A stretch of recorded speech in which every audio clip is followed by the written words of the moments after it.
Sophie had just recently lost her job, and the bills were starting to pile up. With her rent overdue, Sophie was desperate for money. While she was talking to her friend on the phone and crying her eyes out, her friend Alexis had actually recommended she try being a model on a new adult site. The suggestion took Sophie by surprise.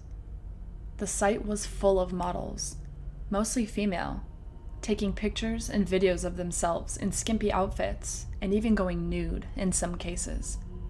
There were even some doing X-rated content. Sophie couldn't imagine herself doing this kind of work, even if she was desperate for money. But her friend told her that she didn't have to do anything she was uncomfortable with. She could decide whatever content to sell, ranging from tame to risque.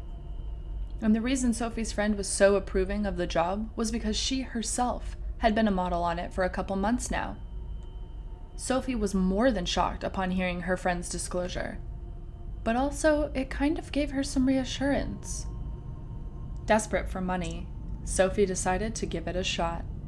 She signed up and created an account the very next day. Even though she was using an alias by the name of Lady So Fine, she was still nervous that somebody she knew would recognize her. But the temptation of earning good money was too much for her to resist. Sophie began by posting some pretty tame pictures of herself in her underwear. She wasn't exactly sure if she could compete with all of the other models on the site, but it wasn't long before she started getting subscribers. Even though Sophie was hesitant at first to become an online model, the more subscribers she got, the more confident she started becoming. She even started doing live webcam shows. The money she was making off doing it all had started becoming really addictive. She even loved seeing all the messages her fans would send her. It wasn't before long that the pictures and videos Sophie started posting became more and more risque. She started wearing skimpier outfits and doing more and more suggestive acts. Eventually, she started posting nude pictures and doing X-rated content with herself.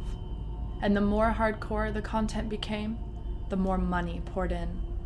In fact, in just a short amount of time, she started making more money in a week than she did in a whole month from her old job. Sophie was beyond overjoyed. Any doubts and objections she had about being a sex worker eventually washed away. The money she was making was just too good. At this rate, she figured she'd be able to afford to put a down payment on a house in a couple months.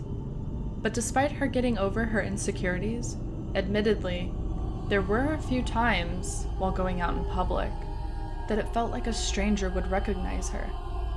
In fact, there was one time in particular that it seemed a man was following her while she was doing errands. But Sophie figured it was just her being paranoid. Plus, Sophie never saw the strange man again. Overall, things were going well for her. As good as the money was from her subscribers, the money was even better doing custom picture and video requests from individual fans. As expected, most of the requests would center on her getting fully naked or doing X-rated material with herself. There were also a few fans that would request kinkier things, but nothing Sophie couldn't handle. In all honesty, the weirdest requests would come from a longtime subscriber from the name of Rolling Trick 816. He wasn't exactly requesting something vulgar or shocking. In fact, it was kind of the opposite. The pictures he would request were beyond mild.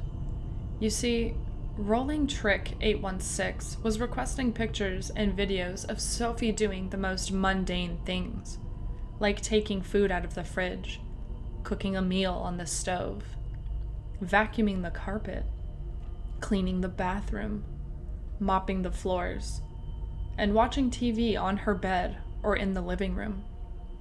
Sophie thought the requests were kind of odd, but considering how much Rolling Trick 816 was paying for the custom pictures and videos, she was more than willing to oblige.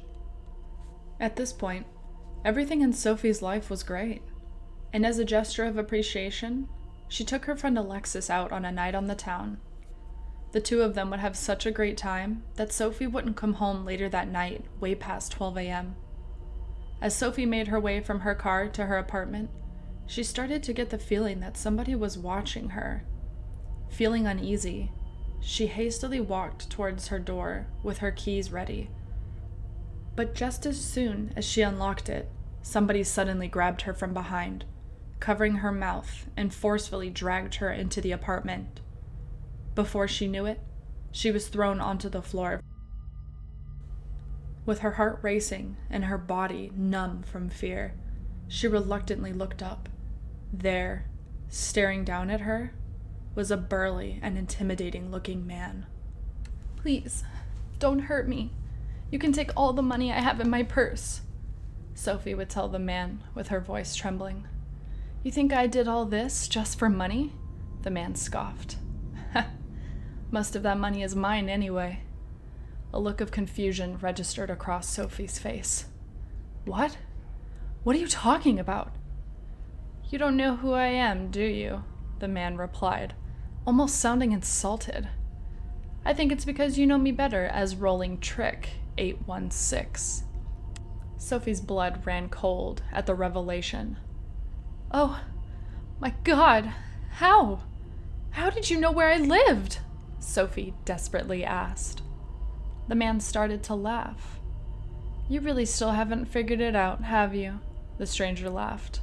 "Stupid girl. I saw you out in public weeks ago. Imagine my shock realizing that the lady so fine actually lived in my city." The man continued to laugh with delight. "Don't you see? All those pictures I told you to take, cooking, cleaning? It was all just so I could catch glimpses of how every aspect of your apartment looked like. After that, it was just a matter of going online and finding an apartment complex that had all the very same features and layouts such as yours. You gave me everything I needed to find you." Sophie was overcome with regret and horror. How could she be so stupid, she thought to herself.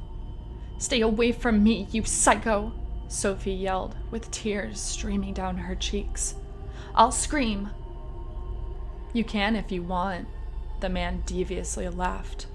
"But if you hadn't noticed, I dragged you inside your studio room. And, as you are aware, you installed the soundproof panels in here for your activities that you didn't want your neighbors to hear. So go ahead and scream. But you're not going to be able to scream long enough to get anybody's attention." Sophie's face turned a different shade of white when she realizes how hopeless her situation is. As the man slowly starts to descend on Sophie, he tells her, "Now, it's my turn to give you a show." Sophie lets out a blood-curdling scream, but within the flash of an eye, the man is able to quickly subdue her, drowning out her pleas for help.